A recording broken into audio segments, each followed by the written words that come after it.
ఈ కార్యక్రమాన్ని మరి కాటమరాజు గారు వారి నివాసంలో ఏర్పాటు చేసుకోవడం వలన వారికి, వారి కుటుంబానికి, వారి యొక్క బంధువర్గానికి ప్రభు అయిన యేసు నామములో మీకు శుభవందనాలు తెలియజేస్తూ ఉన్నాం. అట్లాగే సంఘమంతయు కూడా ఏమండి మిమ్మలను దీవించడానికే ఇక్కడికి వచ్చారు. అందుచేత సంఘస్థులందరిని బట్టి కూడా దేవునికి స్తోత్రములు, మీకు వందనాలు. ఈ సమయంలో నేను ఒక చిన్న వాక్య భాగాన్ని నేను మీకు తెలియచేస్తాను. ఈ వాక్య భాగం జనరల్గా ఎన్నో సంవత్సరాలుగా మనం వింటూ ఉన్న వాక్యమే మళ్ళీ వింటూ ఉంటే ఎట్లా ఉంటుందా అనే ఒక ఆలోచన అందరికీ ఉంటుంది. కాకపోతే బైబిల్ వాక్యాల్లో లూకా సువార్త 2వ అధ్యాయం 10 వచనం 11 వచనం 2 మీరు చదివితే గనక అందులో నుంచి చాలా పటిష్టమైన ఒక భాగాన్ని మనం చూడగలుగుతాం. అమ్మ చదవండి. అయితే ఆ దూత భయపడకండి, ఇదిగో ప్రజలు అందరికీ కలగబోవు మహా సంతోషకరమైన సువర్తమానము. ఏమిటండి? మహా సంతోషకరమైన సువర్తమానము నేను మీకు తెలియజేయుచున్నాను.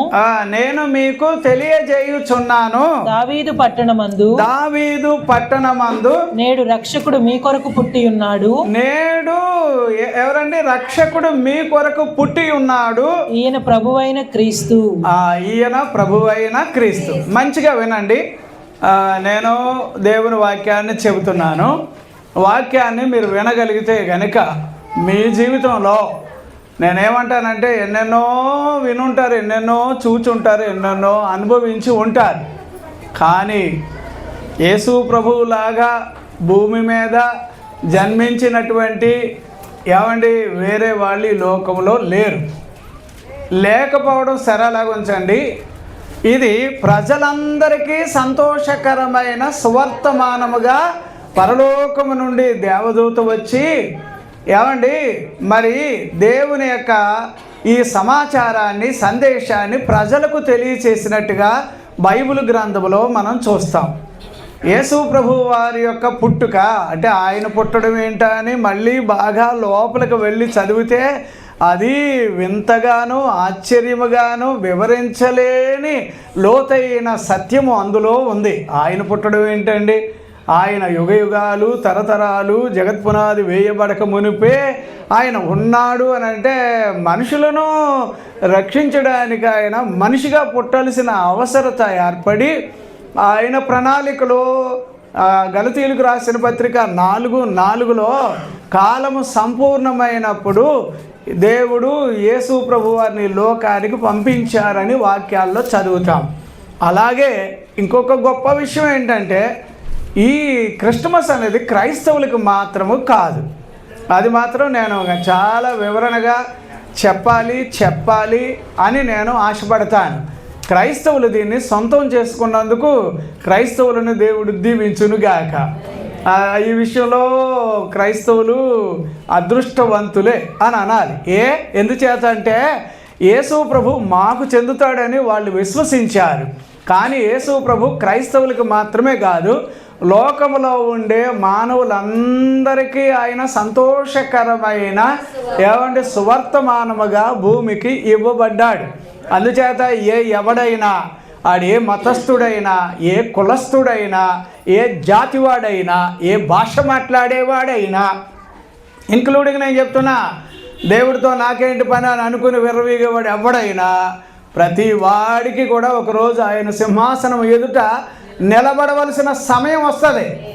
ఎందుకంటే నీ కొరకు నేను నా కుమారుడైన యేసు ప్రభువుని ఈ లోకానికి పంపించాను.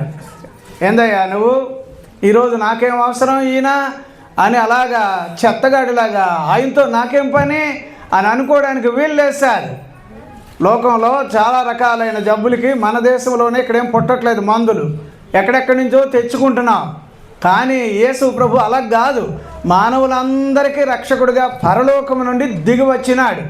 ఈ సమాచారాన్ని చదువుకున్న వాళ్ళకేమో ఆయన చెప్పలేదు, చదువు లేని వాళ్ళకి వెళ్ళి అదే ఎవరు వాళ్ళు? కాపరులు గొర్రెల కాపరులకి వాళ్ళకి చెప్పాడు. వాళ్ళకి చెప్పగానే అది నిజంగా దేవదూత చెప్పడం వలన ఇది మరీ ఆశ్చర్యంగా ఉందని అంత అర్ధరాత్రి సమయంలోనే ఆయన్ని ఎలాగైనా చూడాలని వాళ్ళు ఉబిళ్ళు ఊరి వెళ్ళి యేసు ప్రభువు వారు దేవదూత చెప్పినట్టుగానే వాళ్ళు చూచి చాలా సంతోషించారు అనేది ఆధారము బైబిల్ గ్రంథంలో మనం చదువుతాం. మరి తెలివైన వాళ్ళు ఉన్నారు, చదువుకున్న వాళ్ళు ఉన్నారు, వాళ్ళకెందుకు చెప్పలేదు అని అంటే వాళ్ళకి ఆయన చూపాడు, నక్షత్రాన్ని చూపాడు. బుద్ధి ఉన్న వాళ్ళు ఎవరైనా అది ఏమిటి అని తెలుసుకుంటే గబగబా దాని వెనకాల ఆ నక్షత్రం నిన్న మొన్న పుట్టింది కాదు, అది కూడా మీ మనసులో పడాలి. ఎప్పుడో జగత్పునాది వేయబడక మునిపే దేవుడు ప్రణాళికలో ఆ నక్షత్రాన్ని ఆయన కలుగు చేసిన సమయం వచ్చేటప్పుడు వెలుగులోనికి తీసుకొని వచ్చాడు. అర్థమవుతుందండి? అర్థమవుతుందా? అది నిన్న మొన్న పుట్టలేదు, ఎప్పటి నుంచో ఉంది. అందుకు ఎలాగంటారా అని అంటే బిలాము గారు ప్రవక్త నేను నక్షత్రమును యాకోబులో ఉదయించుట నేను చూచాను అంటున్నాడు. ఆ మాట చదివితే ఎన్ని వేల సంవత్సరాల క్రితం ఆయన ఆ మాట అన్నాడు. అందుచేత యేసు ప్రభు నక్షత్రం గురించి చాలా విశేషాలు ఉన్నాయి. సరే, ఇప్పుడు నేను అది కూడా చెప్పడం లేదు. అయితే ఈ జ్ఞానము కలిగిన వాళ్ళు యేసు ప్రభు వారి యొక్క జన్మమును గూర్చి మనుషుల మధ్యలో ఆయన జన్మించిన ప్రత్యేకతను చూచి ఖచ్చితంగా ఈయన్ని చూడాలని వాళ్ళకి బుర్ర ఉండి, వాళ్ళకి జ్ఞానం ఉండి, వాళ్ళకి తెలివి ఉండి సరాసరి దగ్గరగా కొన్ని సంవత్సరం కాదు 2 సంవత్సరాలు వాళ్ళు ప్రయాణం చేసి ఎటకాకలకి వాళ్ళు కనుగొన్నారు, యేసు ప్రభువుని చూచారు. చూడడం వలన వాళ్ళకి చావు తప్పి ఏమంటే వాళ్ళు బతికారు. బైబిల్లో ఆధారాలు అవే ఉన్నాయి.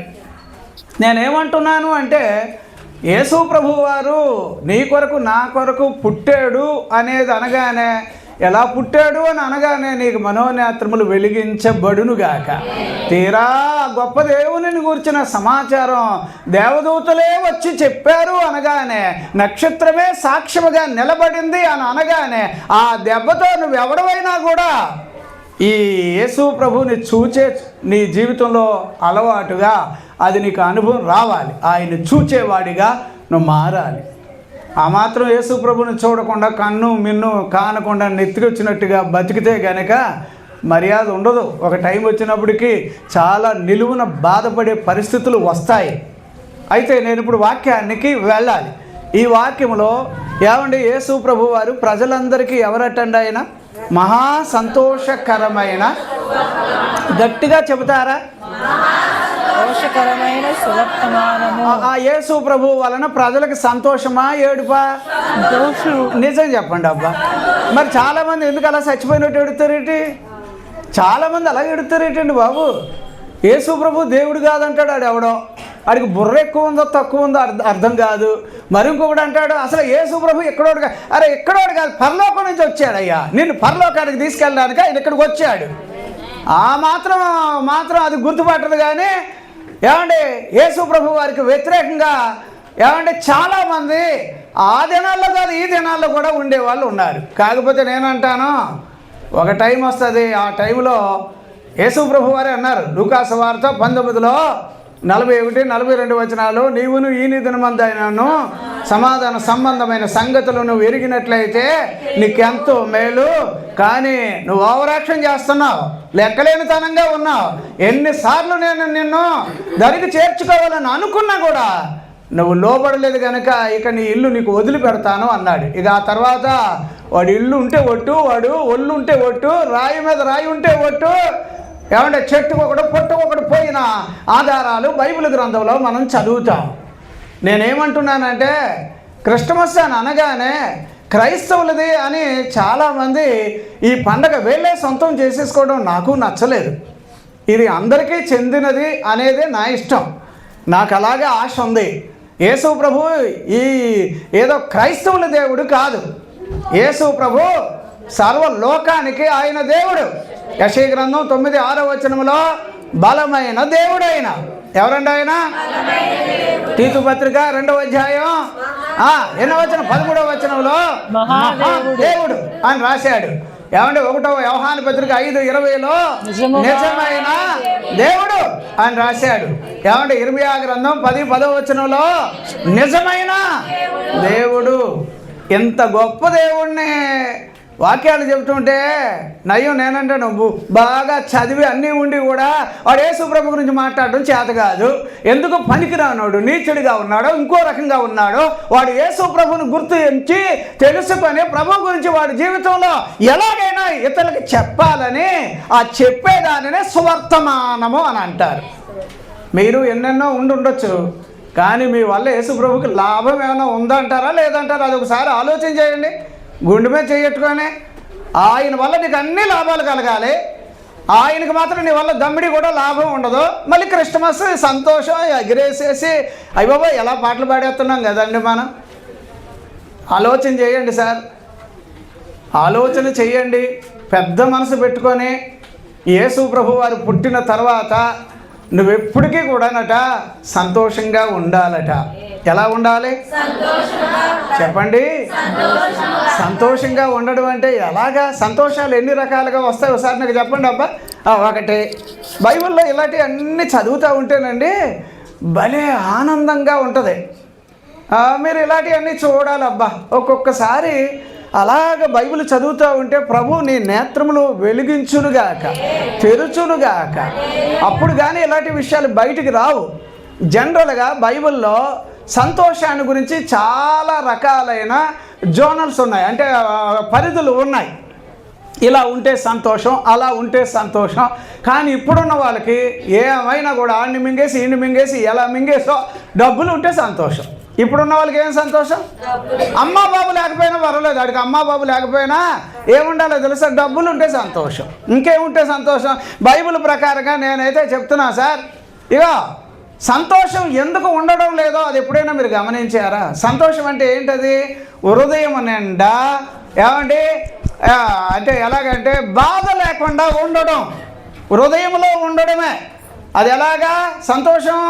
మనిషి హృదయంలో ఉండడానికి మనిషి హృదయం కనుక అంటే అది ఒకవేళ తేడాగా మారితే వెంటనే చూపుల్లో తేడా వచ్చేస్తుంది, మాటల్లో తేడా వచ్చేస్తుంది, మనిషే మారిపోతూ ఉంటాడు.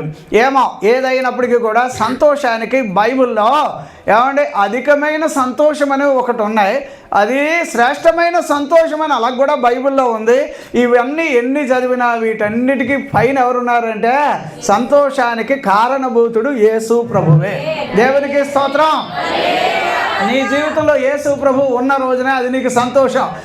19వ అధ్యాయం 6వ వచనం లూకా సువార్తలు చదివితే జక్కయ్య యేసు ప్రభువుని తన ఇంటికి చేర్చుకొని సంతోషముతో ఎవరు రావడం వల్ల? యేసు ప్రభు నీ జీవితంలో ఉంటే. యేసు ప్రభు నీకు మాత్రమే కాకూడదు, నాకు కూడా చెందాలి, మనందరికీ చెందాలి. దేవుడు లేడనే వాడికి చెందాలి. అర్థమైందండి? ఒకవేళ దేవుడు ఉన్నాడు అని వేరే వాటిని ఇదేమంటారు, ఇదో పిల్లలు దేవుడు రైట్, ఆడు దేవుడు, ఈ బుడగ కూడా దేవుడే, వెళ్ళిపోవడానికి రెడీగా ఉంది. ఎన్నెన్నో ఉన్నాయి, మనుషులకి ఎన్నెన్నో వాటిని నమ్ముతారు. భోజనమే దేవుడు అనే వాళ్ళు ఉన్నారు. కడిపేవాడికి దేవుడు అని రాయలేదా? తిండి అయ్యి బాబు కూడు తింటాడు, 3-4 ప్లేట్లు తినేస్తాడండి, అదే వాడికి దేవుడు. చాలామంది వాడి పొట్ట కోసం దేవుణ్ణి మోసం చేసిన వాళ్ళు ఉన్నారు. అందుకే వాడికి కానీ ఆ దేవుణ్ణి మార్చిన వాడికి కానీ నిజమైన దేవుడిని ఆరాధన చెయ్యలేకపోతే వాడి బతుకులో సంతోషం ఎలా ఉంటుంది? సంతోషం అనేది బైబిల్లో చిన్న పాయింట్లు చెప్తాను, మీరు సీరియస్గా చూడకండి. వాక్యం ఇలాగే చెప్తున్నాడు ఏంట్రా అని అనుకోకండి. నాకు కూడా చాలా వేదన ఏంటంటే, ఎంతకాలం మనం దేవుని పిల్లలుగా ఉంటూ మొట్టమొదటి నీకు సంతోషం అనేది సరిగ్గా అర్థం కాకపోతే రేపు ఇంకొకటికి నువ్వు సంతోషకరంగా ఎలా కనిపిస్తావు? అది నా బాధ. ఏదో ఉంటే సంతోషం కాదు, యేసు ప్రభు ఉంటేనే సంతోషం. నేను అంటాను, ఇప్పుడు పిల్లలు లేని వాళ్ళు ఉంటారు చూడండి, వాళ్ళకి ఏం లేకపోయినా ఏమంటే వాళ్ళు ఎన్నెన్నో రకాలుగా ప్రయత్నాలు చేసినా పిల్లలు లేరనుకో సంతోషం లేదు. అంటే వాళ్ళకి ఏం కావాలి? పిల్లలు కావాలి. అంటే పిల్లలు ఉంటే సంతోషం. అలాగే పెళ్లి కానివాడికి ఏం కావాలి? ఏమంటే భార్య ఉంటే. బైబిల్లో లెక్కలు అలాగే ఉన్నాయి, అలాగే రాశాడు. కానీ ఇవన్నీ ఒక బేసిక్ మాత్రమే. వీటికి మించిన సంతోషం యేసు ప్రభు నీ తరపున, నీ కొరకు, నీలో ఆయన కనిపించిన రోజున సంతోషం. దేవునికి స్తోత్రం. హల్లెలూయా. ప్రజలందరూ సంతోషంగా ఉండాలని ఆయన మన కొరకు పుడితే, ఏమంటే మన కొరకు మనిషిగా వస్తే, అయ్య బాబు వీడు అమెరికా వాడటనో అంటాడు ఒకడు, ఆడేవాడు వేరే దేశస్థుడు అని అంటారు. వేరే దేశస్థుడు ఇలాంటివి నాకేం తెలియదు, కానీ ఆయన రావడం మాత్రం పరలోకం నుండి నీ కొరకు వచ్చాడు. నీకు దమ్ముండి ఆలోచన చేసి, ఏమండి పరిశీలన చేసి, పరిశోధన చేస్తే, ఏమండి ఈయన తప్ప వేరే దేవుడే లేడు.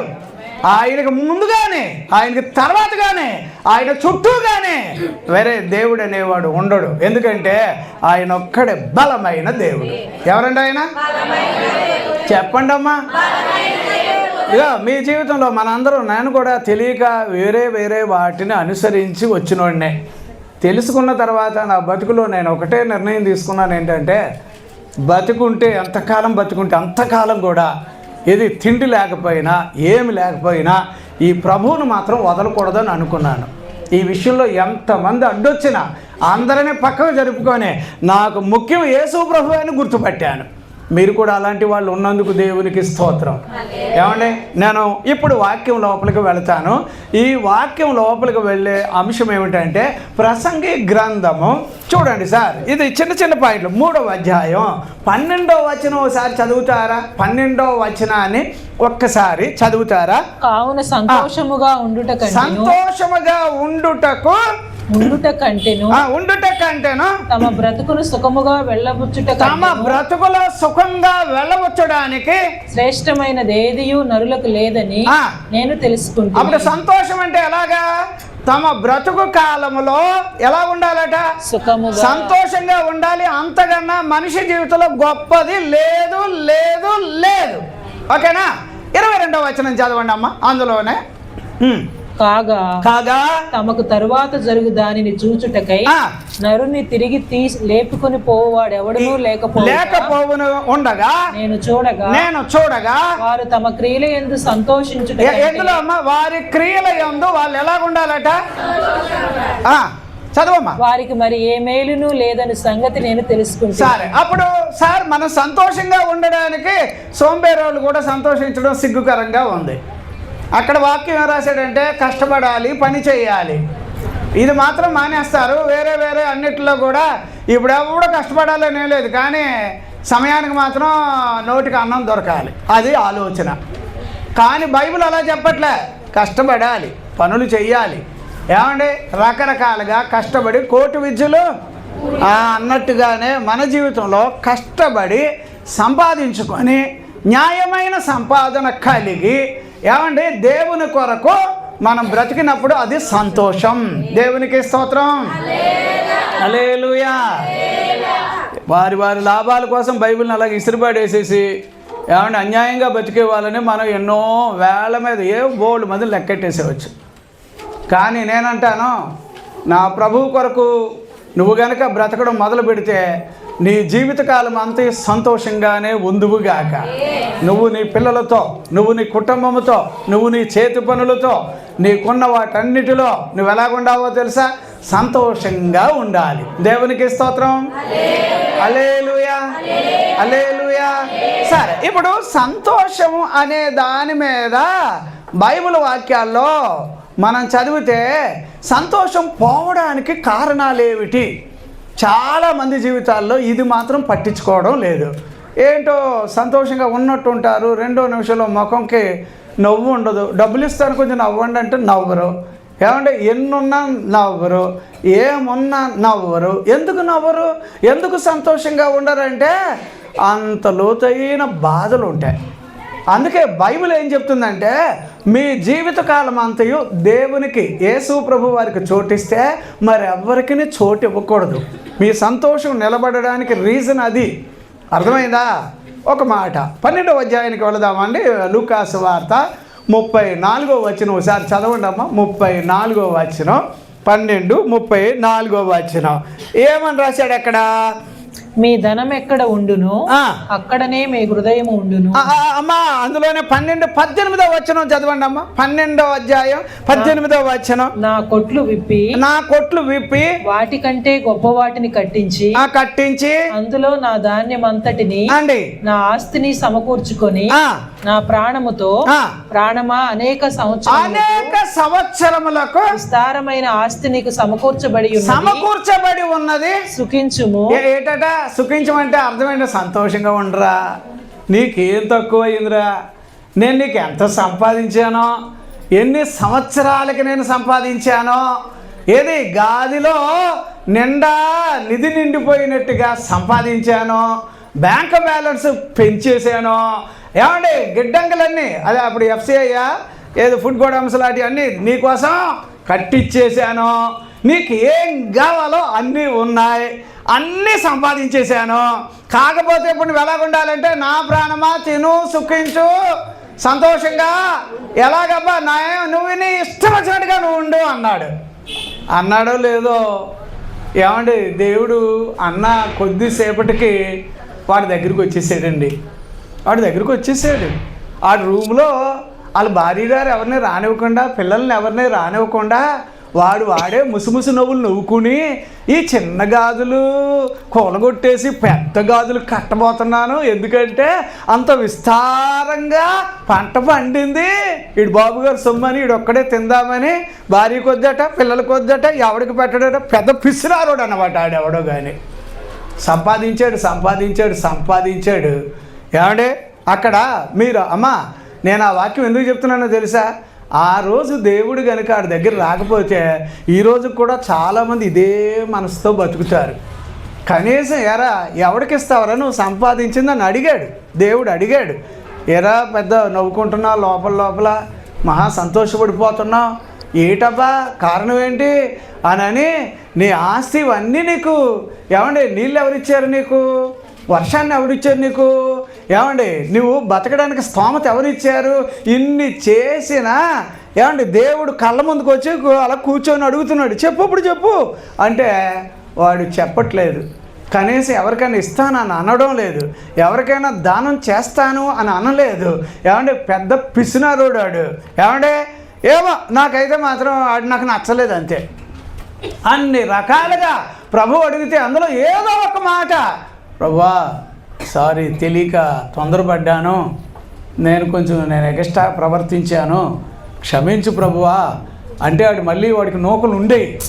కానీ వాడు మరీ ఎక్స్ట్రా చేయడం వలన ప్రభు కూడా అంకిల్ లెక్కెట్టు ఉండాలి, 1 2 3 చెప్తావా చెప్పాయా అని అంటుంటే ఆడెవడో పెదాలన్నీ దెబ్బలతో కుట్టుకున్నట్టుగా ఎవరికన్నా ఇవ్వడంటాడు.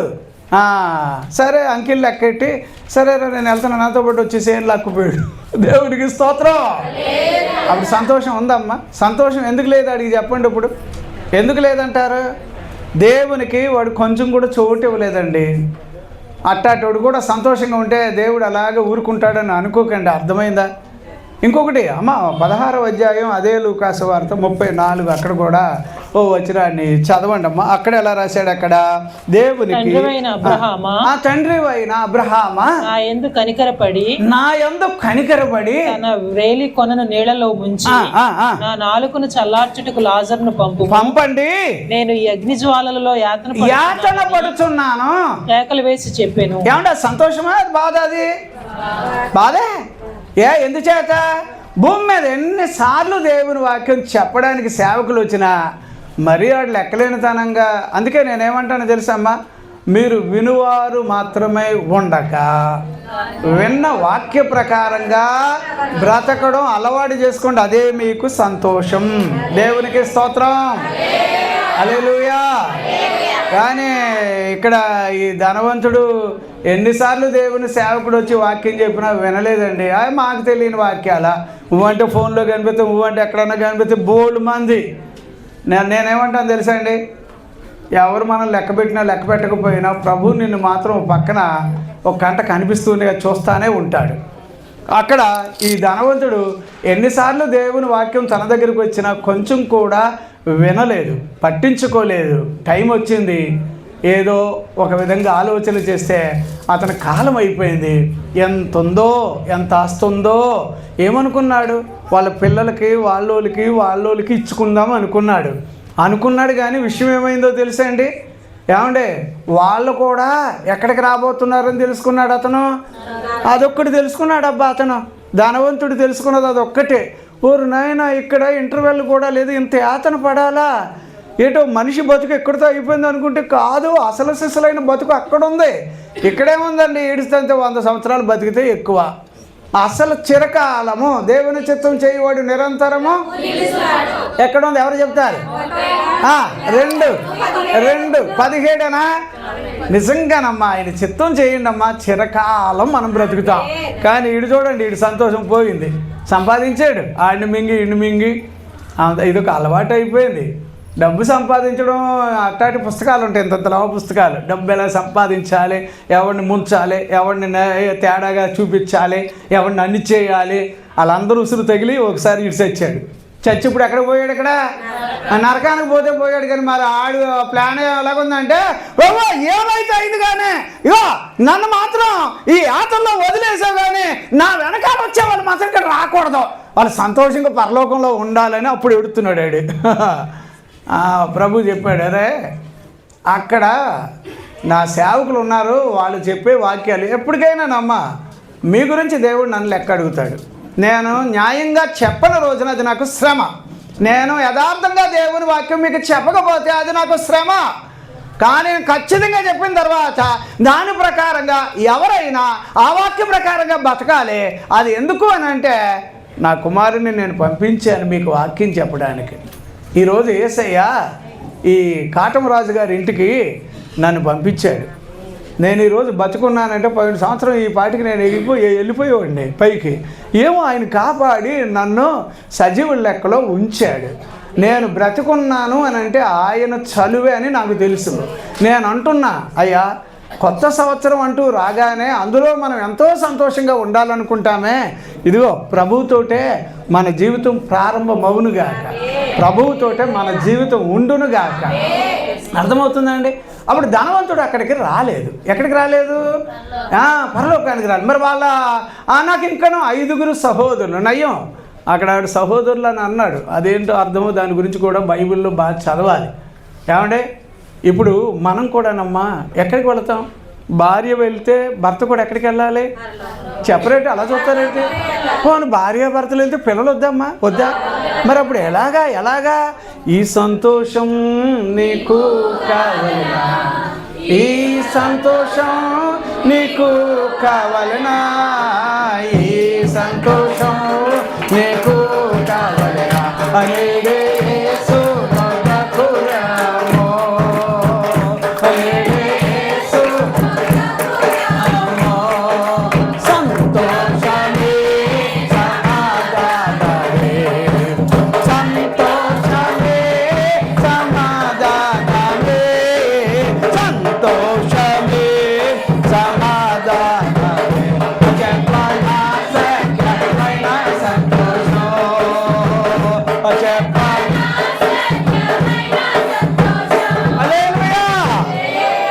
ఎవరుంటే మనకి సంతోషం? యేసు ప్రభు పుట్టడం వల్ల ప్రజలందరికీ ఏంటట? ఇప్పుడు మీరు అందరూ ఎలా ఉండాలట?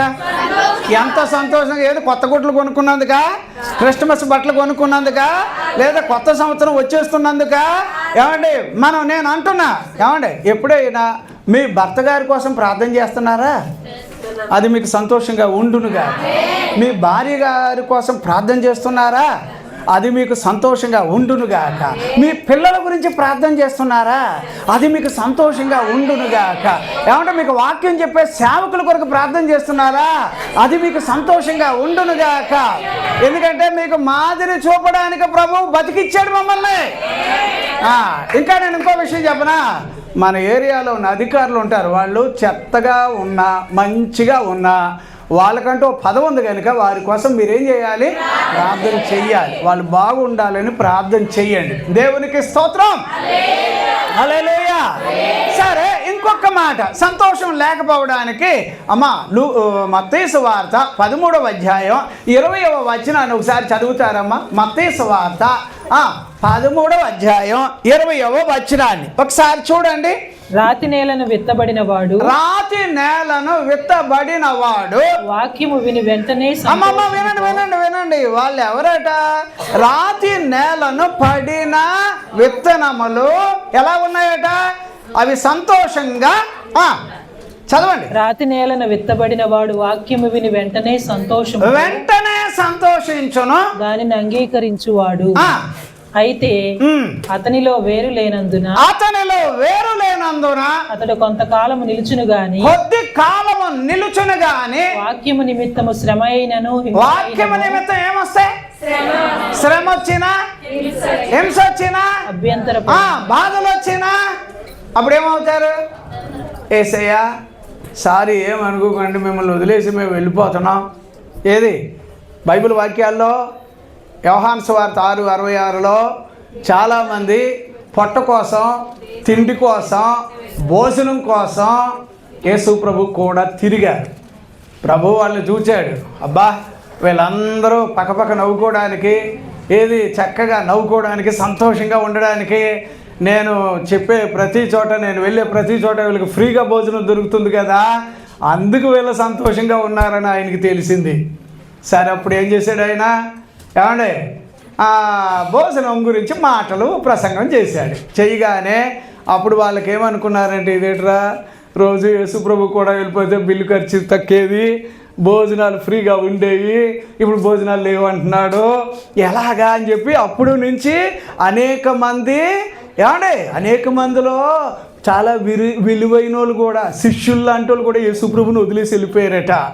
అంటే యేసుప్రభు దగ్గరికి వచ్చిన వాళ్ళు చాలామంది ఎలాగుంటున్నారు అంటే, దేవుడిగా కాదు, ఆయన నుంచి మాకేమన్నా కలిగితే, ఏదన్నా ఉంటే, మరి మా నాన్న మా అమ్మ కష్టపడుతున్నారు అనుకోండి, వాళ్ళకి బాధలో ఉంటే కొడుకుగా నేను పంచుకోవాలా వద్దా? ఈ రోజుల్లో బాబా బాధలన్నీ నీ డాడీ, సుఖమంతా మాది అనేటట్టు ఉంటే ఎట్లాగా? ఏమో చాలామంది యేసయ్య దగ్గరికి వచ్చారు, ఏమంటే ఆయన ద్వారా మేలు పొందుకుంటున్నారు, కానీ టైం వచ్చేటప్పటికి బాధలు. ప్రభు కొంతమందికి పరీక్షలు పెడతాడు. ఆ పరీక్షలో నిలబడగలిగిన వాడే సంతోషంగా ఉంటాడట. దేవునికి స్తోత్రం. అప్పుడు ఇందులో పాయింట్ ఏంటంటే, ఎవరబ్బా సంతోషంగా లేని వాళ్ళంటే, ఎవరిలో వాక్యం ఉండదో వాళ్ళకు ఉండే సంతోషం టెంపరీగా ఉంటుందే తప్ప అవి చిరకాలం ఉండో, ఎక్కువ కాలం ఉండో. టైం వచ్చేటప్పటికి ఏమండి, ఇప్పుడు మీరు సినిమా యాక్టర్లు చాలామంది ఊరేసుకు చచ్చిపోయిన వాళ్ళు ఉన్నారా? ఏదో ఒకళ్ళిద్దరు పేర్లు చెప్తారా? ఏమండి అమ్మ, ఒకళ్ళిద్దరు పేర్లు, ఎవడో ఒకటి పేరు చెప్పండి అబ్బా బాబు, తెలిసిన వాళ్ళు. ఎవరమ్మా? అది ఉదయకిరణ్ బాబు.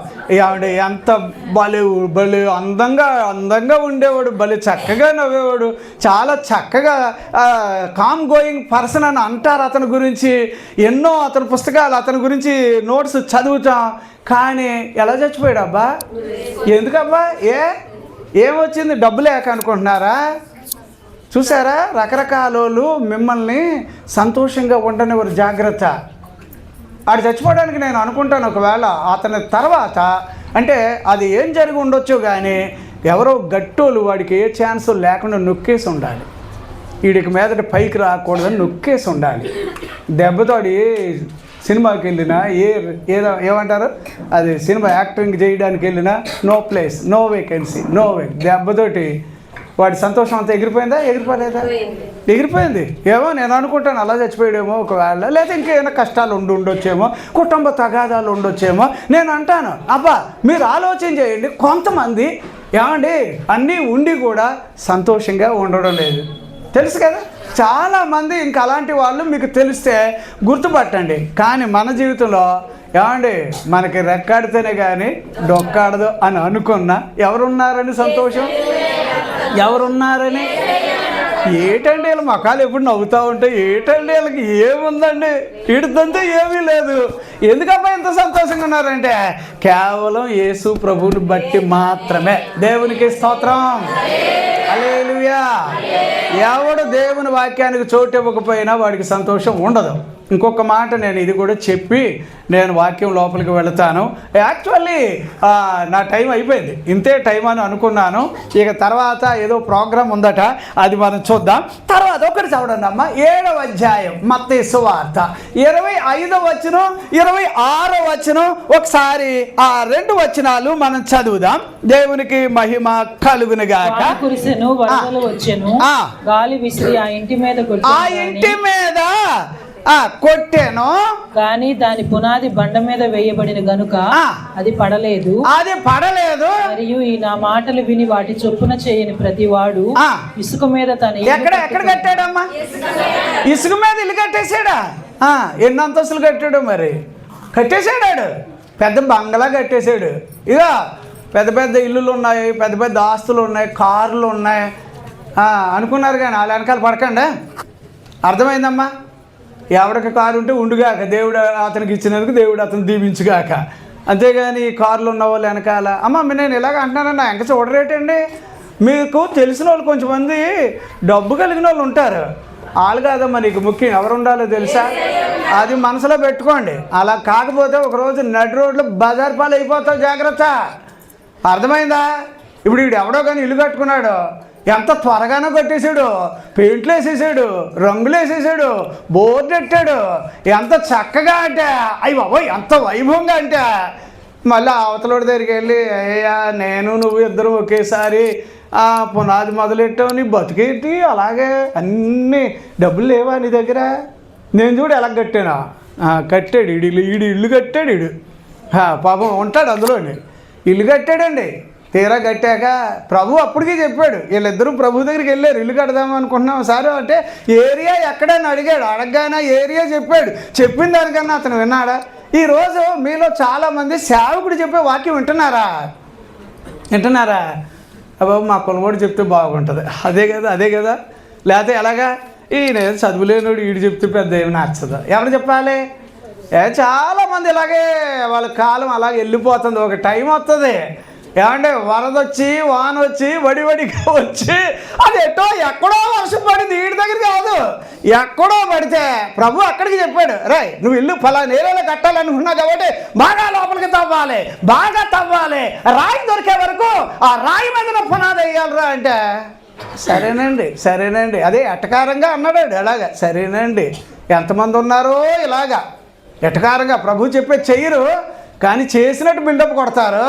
అట్లాగా ఆడు ఏమండే పైన కట్టేసి ఏది రాయి ఇసిరితే అంత దూరం నాదన్నట్టు పెద్ద ప్యాలెస్లకు కట్టేసి రంగులు కొట్టేసి బోర్డు ఇట్టేసి తర్వాత తెలిసింది ఒక ఏదో నేను అనుకుంటా మా అయితే 1 నెల 2 నెలలు లేకపోతే ఒక వర్షాకాలం వచ్చేటప్పుడు వరకు ఉన్నాడు అనుకోండి.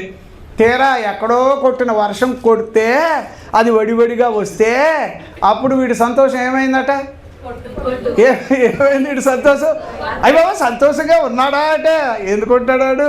సంతోషం ఎగిరిపోయింది. ఏమైందంటే తెల్లారయ్యాక పోస్ట్ మ్యాన్ గడు వచ్చి ఏమండి ఇక్కడ పలానా ఆయన ఉండాలి ఏడండి అంటే అదే మేము ఎతుకుతున్నామండి అంటారు చాలామంది. ఎందుకంటే ఇల్లు కొట్టుకోలేదు, ఇల్లుతో పాటు ఆడు కొట్టుకుపోయాడు. అర్థమైందా? ఆ తర్వాత అక్కడ ఒక ఇల్లు నిలబడింది, ఆయన్ని పట్టుకొని అడిగారు నీ ఇల్లు ఎలా నిలబడింది చెప్పు.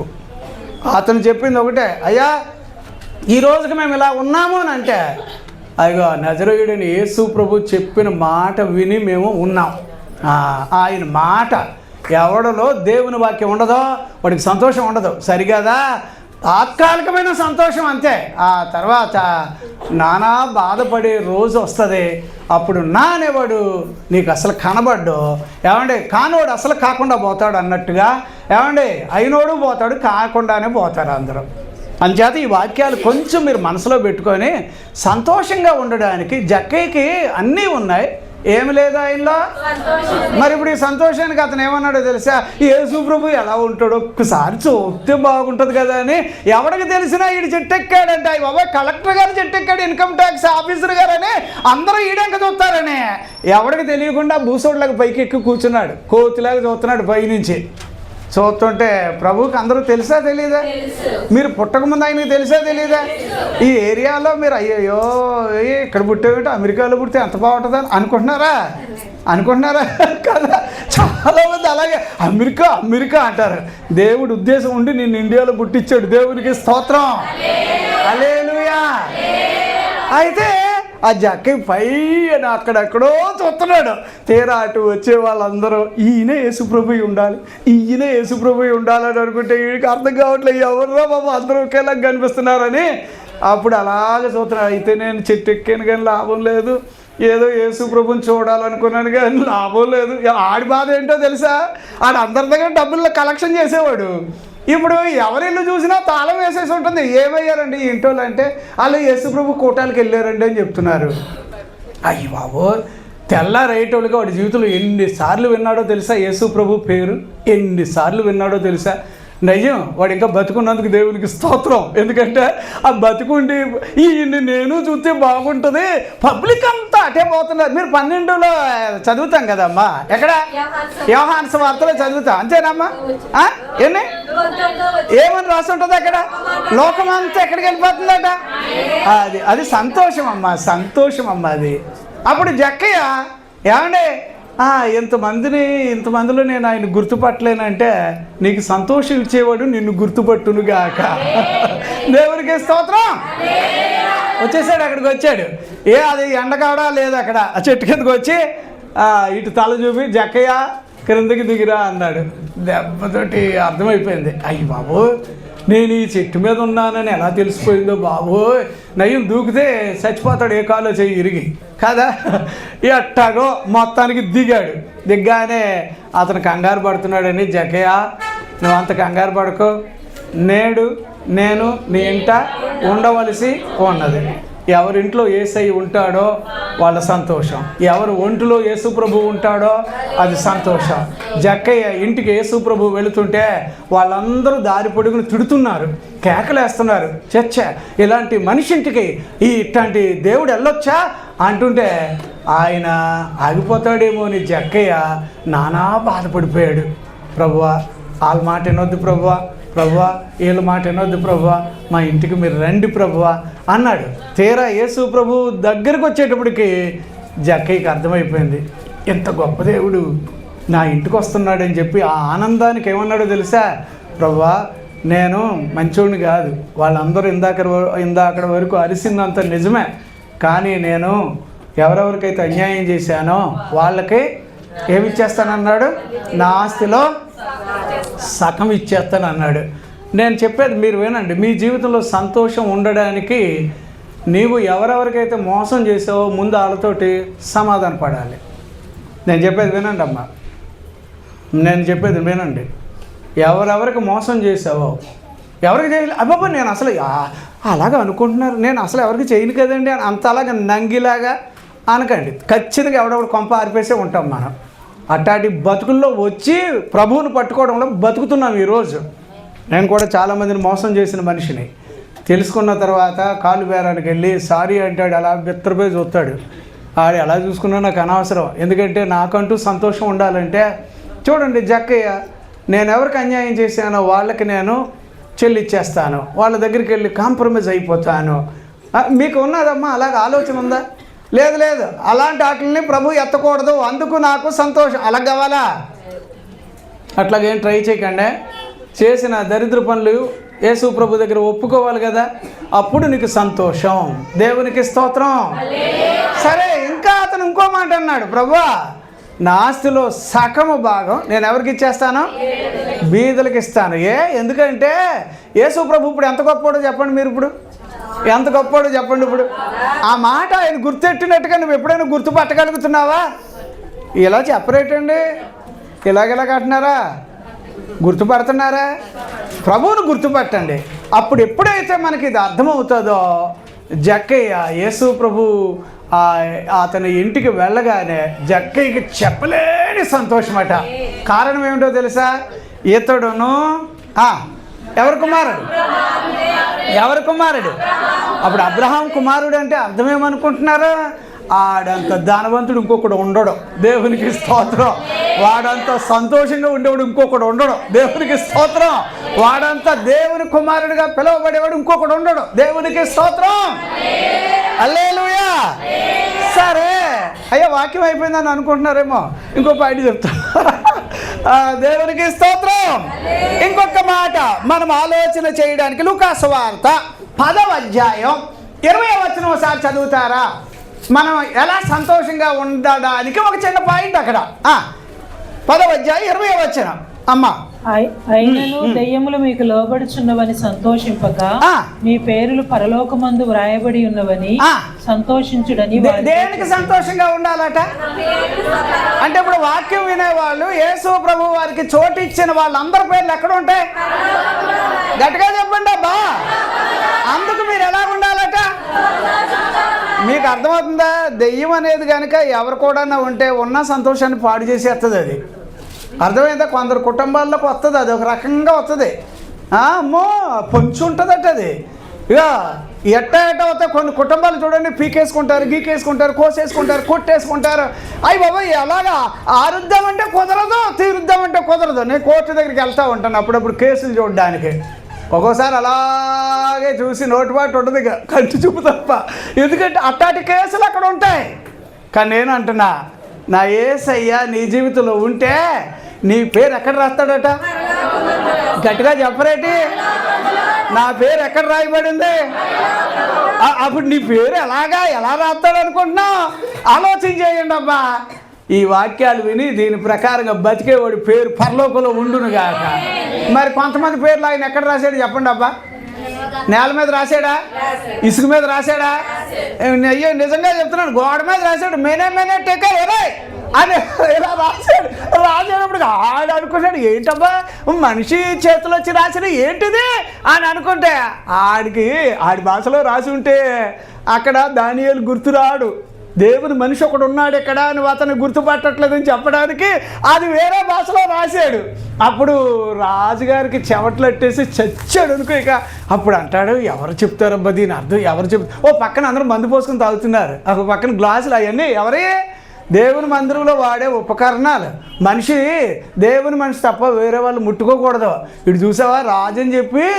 అంటే చాలామంది ఇలాగా గర్విష్టిగా దేవుని విషయంలో ఏమంటే చెయ్యెత్తుతారు. కొంతమంది దేవుని బిడ్డలకి అడ్డుగా నిలబడతారు.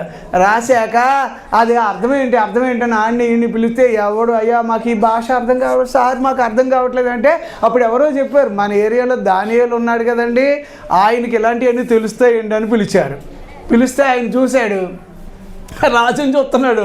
ఎందుకంటే ఆడికి అదే ఆఖరి రోజు. అది రాజుగారికి ఎట్లా చెప్పాలి? ఇప్పుడు చదివాడు, మళ్ళీ రాజాకి చూస్తున్నాడు. ఎందుకంటే అప్పటికి చెమట్లట్టేసి ఎవడో తుడుచుకున్నంత వరకు తుడుచుకున్నాడు, చచ్చిపోతున్నాడు. ఇక అయిపోయింది ఆడి బతుకు. ఏం మళ్ళీ చెప్పాలా అని చూస్తున్నాడు. చెప్పాలి ఇప్పుడు, తప్పదు. అప్పుడు సార్ ఇది దేవుడు నిన్ను తక్కుట్లో పెట్టి తూకం వేసాడు, తూకం వేస్తే నువ్వు తక్కువ వాడిగా కనిపించావు, ఈ రోజు నుంచి నువ్వు ఇక రాజుగా ఉండు, ఇదే నీకు ఆఖరి అని అనగానే అంతే గుండెలో రాయి పడ్డట్టు అయిపోయింది. మీకు అర్థమవుతుంది? అప్పుడు చాలామంది పేర్లు ఎక్కడ రాస్తాడు? చాలామంది కాదు, మీ పేర్లు పరలోకంలో రాయబడిను గాక. చాలామంది పేర్లు నేల మీదే ఉంటాయి, చాలామంది పేర్లు ఇలా గోడ మీద ఉంటాయి. వాడు ఎంత రాజు కదా, నేను అనుకుంటే రాజుగారు తలిస్తే దెబ్బలకు కొదువు అనుకుని నేను ఏమన్నా చేసేస్తానంటే, అరే నీ మీదే దేవుడు చెయ్యొత్తును గాక, పెద్ద నీకు అధికారం ఉంది అని మామూలు వాళ్ళు అందరూ ఉసురు కట్టుకుంటున్నామేమో, అతి త్వరగా నీకోసమే రాసాడు ఈ బోర్డు. టెక్కల్ ఓపార్సీస్ అనగానే నేను తక్కుట్లో పెట్టి తూకం వేసి తక్కువగా కనిపించావు కనుక ఈ రోజు నుంచే నీవు పతనం అని అనగానే ఆ రోజే అందరూ అటు తిరిగి తిని తాగి అడుగులు అయ్యబ్బాయి వీడి మీద నడిచేశారు. వీడు చచ్చిపోయాడు అక్కడ. అంతే బైబిల్లో చదివి చూడండి, ఆ రోజే చచ్చిపోయాడు. 5వ అధ్యాయం ఆఖరి వచనంలో అదే చదువుతారు దానియేలు గ్రంథంలో. అంచేత అయ్యా మన పేర్లు పరలోకంలో రాసినందుకు సంతోషం ఉందాం.